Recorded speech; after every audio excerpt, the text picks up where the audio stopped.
Hello दोस्तों, आइए बात करेंगे इस वीडियो के अंदर लेटेस्ट ओपिनियन पोल के बारे में दोस्तों। और बहुत ही अलग तरीके का जो एक सियासी मोड़ है वो आ चुका है कर्नाटक विधानसभा चुनाव के अंदर। उसी को ओपिनियन पोल के बारे में बातें करेंगे, लेटेस्ट इन्फॉर्मेशन देखेंगे और अलग अलग जगहों पर जो आर्टिकल छपे हैं, पब्लिश हुए हैं, उनके जो आंकड़े हैं उन सब के आंकड़े हम लोग एक एक करके देखने वाले हैं दोस्तों। तो जो नए हैं बराए मेहरबानी चैनल को जरूर सब्सक्राइब करें, वीडियो को जरूर लाइक करें। देखेंगे कि बीजेपी कितनी सीटों पर जीत रही है, एमआईएम कितनी सीटों पर जीत रही है और साथ के साथ कांग्रेस और जेडीएस किस तरीके से जो है परफॉर्मेंस कर रही है कर्नाटक विधानसभा चुनाव के अंदर।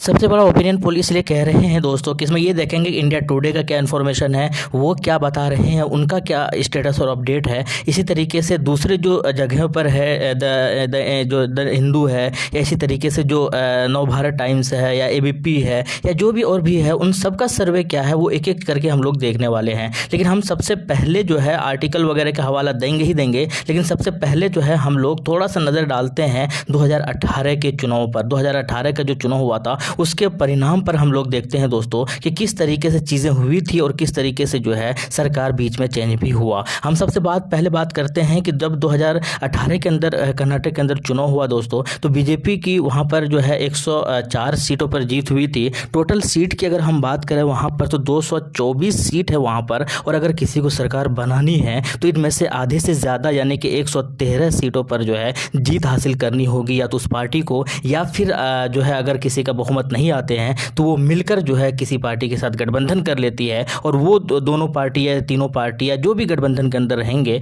वो अगर 113 से ज़्यादा 113 सीटों पर कम से कम आपस में सहमति के साथ जीत हासिल करती है तो वो फिर जो है मिलकर सरकार बना लेंगे। लेकिन 224 में से जो है 113 पर तो लाने ही लाने होंगे। लेकिन 2018 के अंदर बहुमत किसी का नहीं हुआ था। बीजेपी की जो है 104 सीटों पर जीत हुई थी, कांग्रेस की जो है 80 सीट पर जीत हुआ था, और जेडीएस एक बहुत बड़ी पार्टी वहाँ क्षेत्रीय पार्टी है, उनकी जो है 37 सीटों पर जीत हुई थी। तो कुल मिलाकर किसी ने भी बहुमत का आंकड़ा जो है वो छुआ नहीं था, इसीलिए किसी एक पार्टी की सरकार नहीं बन पाई थी। लेकिन उस वक्त हुआ ये है, सिचुएशन ऐसा आया कि कांग्रेस ने और जेडीएस ने दोनों ने आपस में गठबंधन कर लिया, और गठबंधन के बाद जो है दोनों ने सरकार बना लिया कर्नाटक के अंदर। हालांकि ये गठबंधन कहा जा रहा था कि उतना सक्सेसफुल होगा नहीं, क्योंकि इस गठबंधन में सबसे बड़ा जो निकल कर आ रहा था, कांग्रेस के पास ज़्यादा सीट थी, 80 सीट है, जबकि जेडीएस के पास सिर्फ 37 सीट थी। लेकिन जेडीएस अड़ गए थे कि अगर हमारा ही सीएम होगा, हमारे पार्टी का सीएम होगा, तभी हम आपके साथ गठबंधन करेंगे। हालांकि ये कांग्रेस जो है वो झुकना पड़ा उनको, और जेडीएस की तरफ से सीएम ही बना था, और दोनों ने मिलकर वहाँ पर सरकार बना लिया था कर्नाटक के अंदर। लेकिन ये सरकार जो है थोड़े ही दिन रहे, और उसके बाद जेडीएस और कांग्रेस दोनों से ही जो है बहुत सारे एमएलए जो है वो निकल कर बीजेपी के अंदर शामिल हो गए, और बीजेपी ने बहुमत का आंकड़ा छू लिया, और उसके बाद जो है सरकार जो है बीजेपी की बन गई, और जेडीएस और कांग्रेस दोनों की सरकार गिर गया था। ये आंकड़े थे 2018 के अंदर। सवाल ये भी खड़ा होता है कि जब एमएलए इधर से उधर होते ही है, कांग्रेस से हो चाहे वो जेडीएस से हो, तो फिर ऐसे लोगों को जिताकर क्या फ़ायदा। ये सवाल बहुत उठा था उस वक्त। लेकिन फिलहाल ये देखना होगा कि अभी क्या है, 2023 के अंदर जो है चीज़ें कितनी बदली है और आंकड़े क्या कहते हैं इसके बारे में भी देखेंगे। लेकिन कुछ आर्टिकल्स है, उस आर्टिकल के हवाला अगर लें तो कभी बहुत सारे आर्टिकल जो है कांग्रेस को अच्छा खासा एज दिखा रहे हैं। वहाँ पर बहुत सारे जो आर्टिकल जो है वो अभी ताज़ा आंकड़े की अगर बात की जाए तो उसमें बीजेपी को कहीं ना कहीं आगे दिखा रहे हैं। हालांकि बहुमत जो है किसी को भी नहीं दिखा रहे हैं, सबके सब वो अभी आपको पता चल जाएगा कि इसको कितनी सीटें जो है वो दिखा रहे हैं। लेकिन कुल मिलाकर चीज़ें यही है, बहुमत किसी को मिलता हुआ दिख नहीं रहा है। चलिए हम लोग बढ़ते हैं आंकड़े की तरफ। 2023 के ओपिनियन पोल के अगर बात की जाए दोस्तों तो वो यही है। 2023 के अंदर ओपिनियन पोल की अगर बात की जाए तो अगर ओवरऑल मिलाकर बात की जाए तो ये 103 से 115 सीट पर बताया जा रहा है कि बीजेपी जीत रही है कर्नाटक के अंदर। लेकिन ऐसा लगता नहीं है कि ये बहुमत का आंकड़ा छू लेंगे। हालांकि वहाँ पर तो एक अलग ही तरह का मुद्दा बना हुआ है, हिंदू मुस्लिम वाला और बजरंग बली के नारे वाले भी चीज़ें जो है काफ़ी निकल कर आ रही है। लेकिन कुल मिलाकर एक रुझान के हिसाब से अगर बातें की जाए, लेटेस्ट इन्फॉर्मेशन के हिसाब से बातें की जाए, लेटेस्ट सर्वे के हिसाब से बातें की जाए तो 113 से 115 के बीच में बताया जा रहा है। कुछ कह रहे हैं कि ये बहुमत हासिल कर लेंगे, जबकि कुछ का कहना है कि शायद ऐसा नहीं होगा। इसके अलावा हम लोग देखते हैं दोस्तों कांग्रेस की अगर बात की जाए तो कांग्रेस के पक्ष में जो ये अभी है, हालांकि थोड़े दिन पहले अगर ये 2 हफ्ता पहले या 3 हफ्ता पहले अगर आप इनके बारे में देखते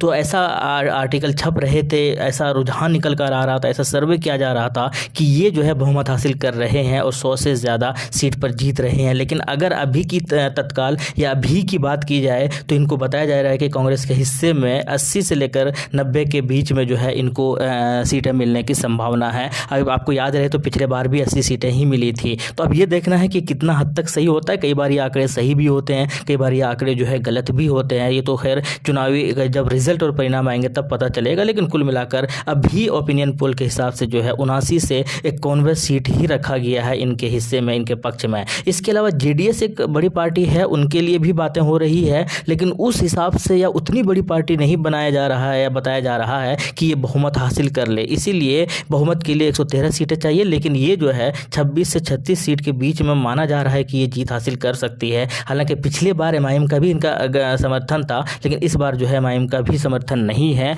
और उम्मीद यही है कि पिछले बार बहुत सारे मुस्लिम वोटर्स जो है इनके पक्ष में आए थे, लेकिन इस बार बहुत सारी मुस्लिम पार्टियां हैं, एसडीपीआई है, इंडियन यूनियन मुस्लिम लीग है, एमआईएम खुद है, आप है, तो कई बहुत सारी पार्टियां वहां पर पहुंची हुई है। अब इनको फ़ायदा होगा या नुकसान ये तो आने वाले वक्त में ही पता चलेगा। लेकिन 26 से 36 सीट इनके हिस्से में बताया जा रहा है और हो सकता है कि अगर बीजेपी को बहुमत ना मिले तो पिछले बार की तरह इस बार भी जो है कांग्रेस के साथ मिलकर ही जो है ये जेडीएस सरकार बना सकते हैं। इसके बाद अगर हम बात करते हैं एमआईएम पार्टी की, तो सुर्खियां खूब बटोरी थी। इन्होंने स्टार्टिंग में कहा था कि 100 सीटों पर चुनाव लड़ेंगे, उसके बाद घटकर जो है ये 25 सीट पर आ गए और उसके बाद इन्होंने कहा हमारी तैयारी बहुत अच्छी है, हमारे जो सर्वे है वो बहुत अच्छे हैं, हमने हर जगह पर सर्वे कराया है और मुस्लिम और दलित का जो कम्बिनेशन और समीकरण है, जहाँ जहाँ पर 25% से ज़्यादा है वहाँ पर हम अपना उम्मीदवार उतारेंगे। और इस तरीके की जो सीटें हैं वो लगभग 25 सीटें मानी जा रही थी। लेकिन जब पहली लिस्ट बहुत पहले ही उम्मीदवारों के इन्होंने जारी कर दिया था और उस लिस्ट में जो है सिर्फ 3 उम्मीदवार मौजूद थे,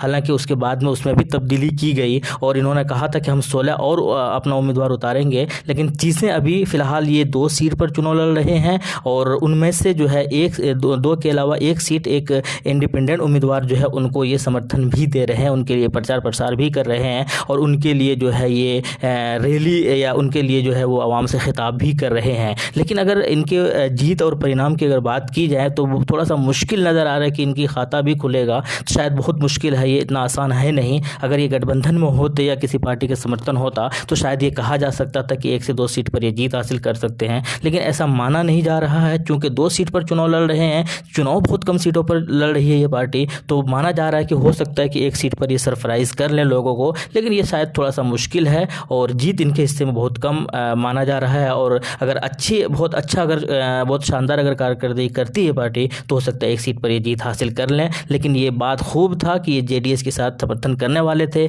बातें ज़्यादा उन्हीं के साथ टच में थे और माना जा रहा था कि जेडीएस के साथ हो सकता है गठबंधन के बाद कुछ सीटें इनके हिस्से में भी मिले, लेकिन ऐसा कुछ भी नहीं है। अकेले चुनाव लड़ रहे हैं, 2 सीट पर चुनाव लड़ रही है और उम्मीद यही है कि ये शायद थोड़ा सा अच्छा प्रदर्शन करने की जो है ये कोशिश भी करेंगे। आपका क्या कहना है कमेंट सेक्शन में बताइएगा ज़रूर। और आपके हिसाब से किस पार्टी की सरकार बन रही है यहाँ पर, बीजेपी की या कांग्रेस की या फिर गठबंधन की या फिर कोई अलग ही जो है नया गठबंधन निकल कर आएंगे जिसके अंदर एसडीपीआई हो, जिसके अंदर दूसरी छोटी छोटी पार्टियाँ हों और वो लोग मिलकर सरकार बनाएंगे। कमेंट सेक्शन में ज़रूर बताइएगा। मिलते हैं नेक्स्ट वीडियो में। थैंक यू, जय हिंद।